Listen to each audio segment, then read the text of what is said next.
During a fancy family trip, my husband and his family expected me to pay for everything because I owed them for marrying him. When I said no, he grabbed my wallet and threw it into the ocean, laughing. I stayed calm, took a sip of my drink, and said, "Good luck getting home without me." His smile disappeared fast. I'm a 35-year-old woman who just got back from what was supposed to be a dream vacation in the Maldives. Instead, my marriage completely fell apart, and I realized I was surrounded by selfish people pretending to be fancy. Let me explain. I've been married to Ryan, 38, for 7 years. At first, he seemed perfect, funny, sweet, easy to love. We fell hard and fast, moved in quickly, got married soon after. I was in love.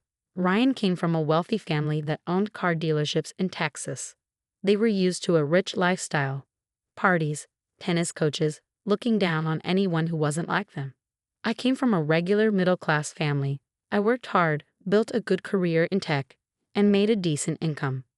But to Ryan's family, I was new money, and they made sure I knew it. His mom once told me I should be grateful Ryan chose to marry me.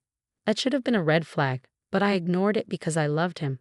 Ryan never defended me, but he didn't join in either, so I let things slide. I got used to their rude comments and cold behavior. Then Ryan's family planned a trip to the Maldives.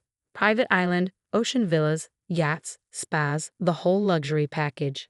I was unsure, but Ryan said it would be a good way to connect. So I went. On the first night, we had a fancy dinner. When the bill came, his dad slid it over to me. Ryan smiled and said, "You got this one, babe." I thought it was just that once.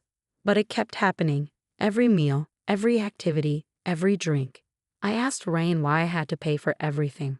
He said I made good money and that his parents had always paid for things when he was younger. His mom even said it was just easier if one person paid for all. Meaning, me. I told Ryan I wasn't the family's ATM. He laughed and said, "You owe me for all the years I took care of you." Funny, because Ryan hadn't worked in 6 months. I was paying the rent, food, his car, everything. Meanwhile, he still bought sneakers and played golf. Still, I stayed quiet and offered to just pay my part. That wasn't good enough for him. On the 5th day, Ryan planned a fancy beach dinner for his whole family, including his sister Ashley and her boyfriend, who I'd never even met. He didn't ask me, just told me when to show up. The bill? Over $2,300. His dad handed it to me. I pushed it back and said, "Nope. I didn't agree to this. I'm not paying." Ryan laughed and said, "Don't be like that. You can afford it." I replied, "I'm not paying for people who treat me like garbage." Then Ryan grabbed my wallet and threw it into the ocean. His whole family laughed. His mom giggled. Ashley clapped. I stayed calm, took a sip of my drink and said, "Good luck getting home without me." That shut him up. Here's what he didn't realize. I booked the trip. Everything was under my name and credit card. I paid for the flights, passports and cash, locked in a hotel safe, under my name.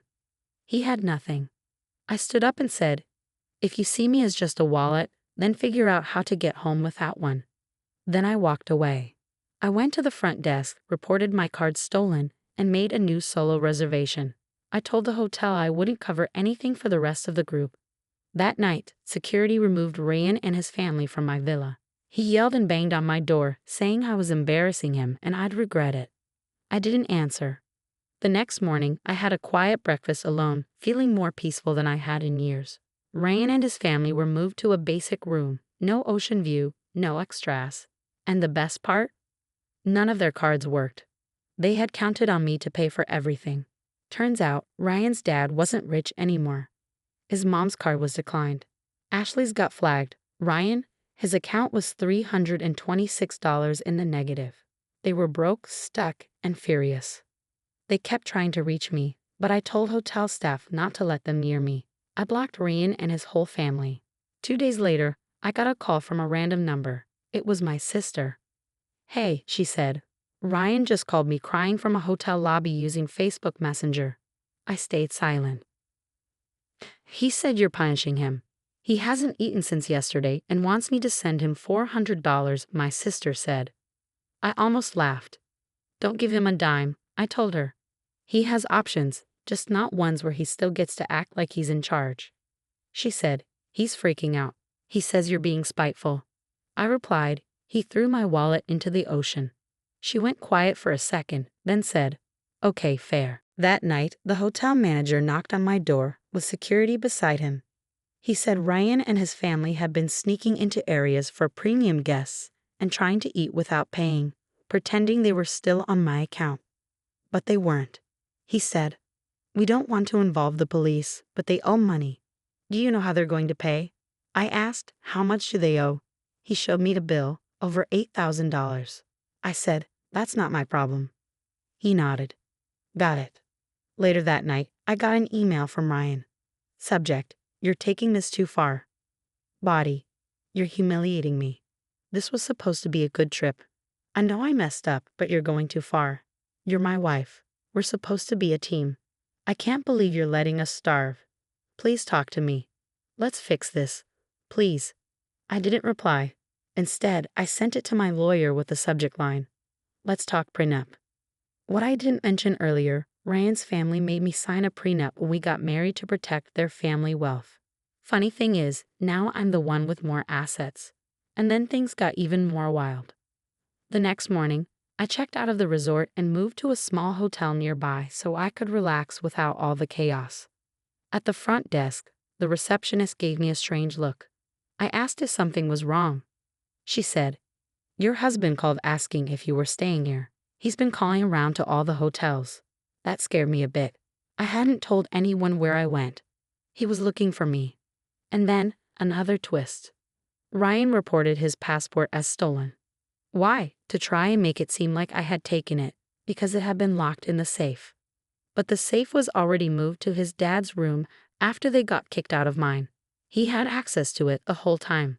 Then I got a call from the U.S. Embassy. The person on the phone spoke calmly and kindly.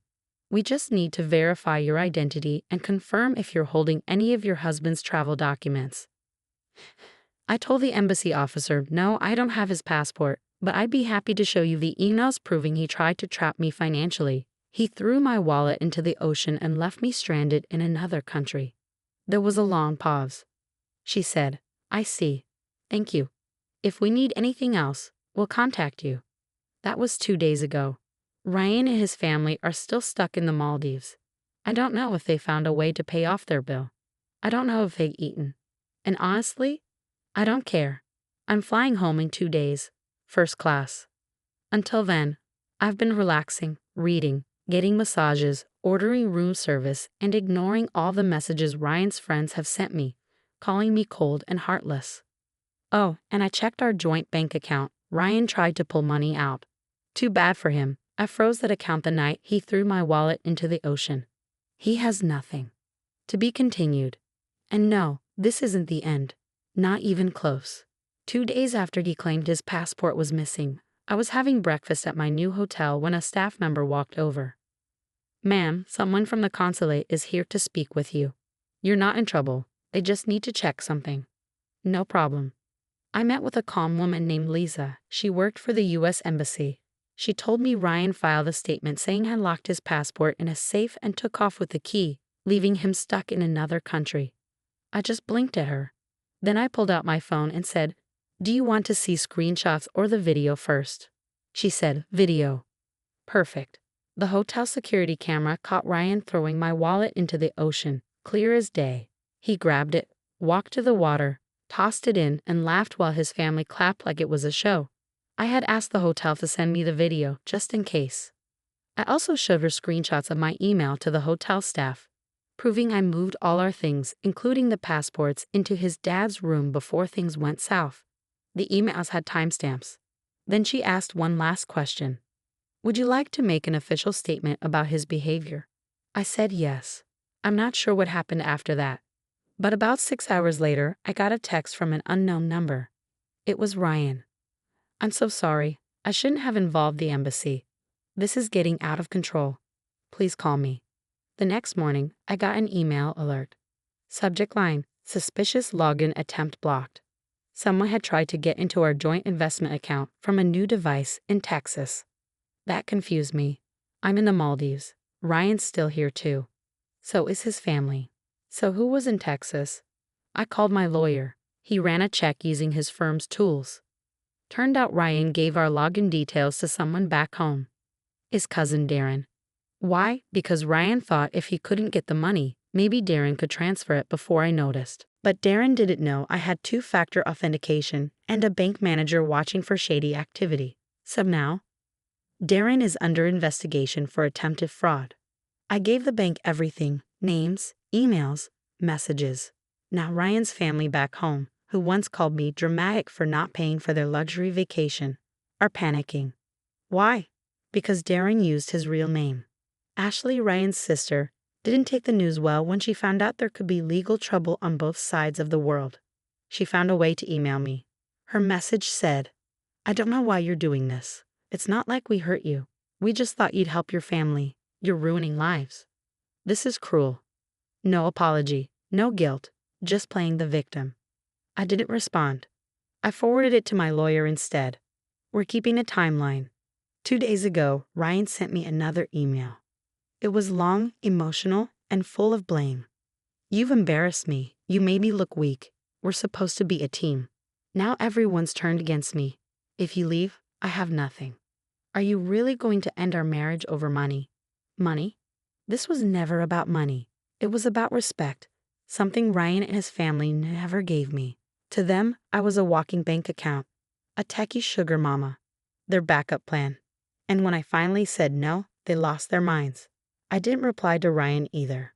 But I did have my lawyer send a final message. "We're filing for divorce, and we're requesting full reimbursement for every dollar spent on this trip. Flights, rooms, food, tips, tours, even the $6.50 coconut Ashley threw at my head during a fight." Yes, that really happened. Right now, Ryan and his family are still stuck. His passport issue is under review by the embassy. The bank is pressing charges against Darren. I'm flying back to the US tomorrow. I've already filed for divorce and frozen every shared account. But wait, there's more. I just found something that could change everything. It's about Ryan's real finances, something his parents might not even know. I'm double-checking the details, but let's just say, he's not broke. He's been hiding money. And when I find all of it, I'm not just walking away. I'm taking everything. Turns out Ryan was secretly moving money out of our joint account into an account under a fake business, Right Co. Consulting. Sneaky, huh? He even put Ashley down as an employee so he could send her payments disguised as paychecks. I gave my lawyer every bit of proof, and in return he gave me everything I need to legally burn it all down. And the final nail. A private investigator found Ryan's name tied to a condo in Austin, paid for in full, in cash, 3 months ago, through a trust under the name Vertico. That was it. That was the last straw. This wasn't just betrayal. This was a plan. He never loved me. He used me. I didn't tell him what I found. Instead, I made one final stop, back at the resort where he humiliated me in front of his whole family. I asked the hotel to arrange a dinner, saying it was for closure and to talk things out. They agreed. I told the staff the real reason, and they gave me the nicest private deck on the property, plus 2 undercover security guards nearby, just in case. That night, Ryan showed up acting smug. He looked confident. Too confident. His whole family came. Ashley let out a dramatic sigh, his mom stayed stiff and cold, and his dad acted like nothing had happened. Ryan smiled and said, "So are we fixing this like adults?" I didn't answer. I just slid a folder across the table. He opened it. Inside were bank statements, property records, screenshots of a crypto wallet, documents for the fake company Brico, and a signed letter from the payroll service showing Ashley was listed as an employee. Ryan's face went pale. His dad grabbed the papers and flipped through them. "What is this?" I looked Ryan straight in the eye. "This is everything you've been hiding from your wife. While you acted broke, you were secretly moving money and buying a condo behind my back. And during all that, you threw my wallet into the ocean and tried to steal my money." His mom gasped. Ashley yelled, "That's a lie." Her voice cracked. I showed them a video clip that had her name clearly listed as a contractor. Ryan jumped up so fast, his chair scraped the floor. "I can explain." But his dad cut in. "Is this true?" Ryan looked down. No, No, his dad muttered, shaking his head. You absolute idiot. And for once, he wasn't yelling at me. Ryan tried to talk, but I raised my hand. You know what hurts most? I was willing to forgive you, not take you back, but forgive you.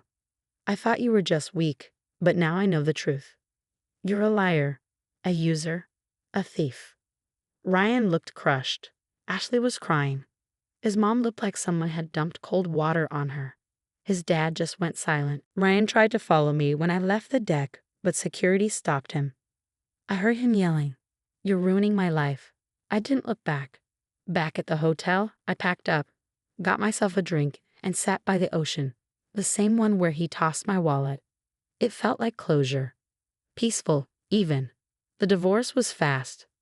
With the evidence I had, Ryan couldn't argue. He tried to stall, but the judge shut it down. I got my full share of everything we owned. He was ordered to pay me back for every penny I spent on the trip. The secret condo, it was sold. I got 50%. Ashley deleted all her social media. His parents tried to reach out. I didn't answer. I don't need their sorry messages. They never cared about me, just my money. Here's what I've learned. Love without respect isn't love. It's manipulation dressed up to look nice. People will use you until you stop letting them. And sometimes, peace doesn't come from shouting. It comes from calmly sipping your drink, walking away, and letting the truth handle the rest. I blocked Ryan everywhere. He still emails me long, emotional messages about how he's changed. I don't even open them anymore. My peace is louder than anything he could say. And I didn't just get revenge. I got my life back.